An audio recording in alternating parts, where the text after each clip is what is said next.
il vaut mieux, ce que j'essaye de dire, c'est que plus ils font, plus ils se plantent. Donc surtout, comme disait l'armateur de Louis XIV à Saint-Malo, Louis XIV disait comment je peux vous aider dans votre concurrence contre les Anglais. Il avait répondu surtout si on ne fait rien, vous nous avez déjà assez aidés. Si simplement ils pouvaient nous foutre la paix. C'était quel armateur? Surcouf? Non, c'était pas dans Surcouf, c'était un corsaire. C'était le patron des armateurs de Saint-Malo qui était en concurrence directe avec les Anglais dans tout le commerce. Et le roi lui disait, qu'est-ce que je peux faire pour vous aider? Il avait dit, surtout, vous êtes gentil, sire, mais ne nous aidez pas.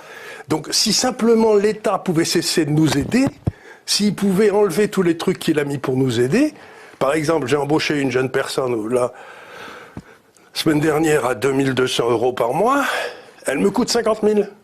À l'année? À l'année. C'est-à-dire, à la place. Mais où passe le pognon?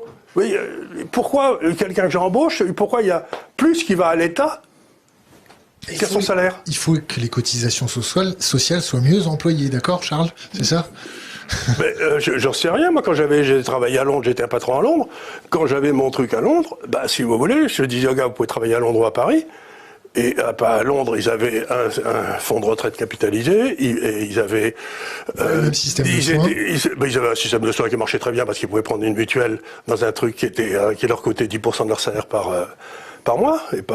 Et c'était, je donnais 1 à Paris, ils touchaient 0,50, je donnais 1 à Londres, ils touchaient 0,90, et ils étaient mieux traités. Donc la question essentielle, c'est mais où passe le pognon?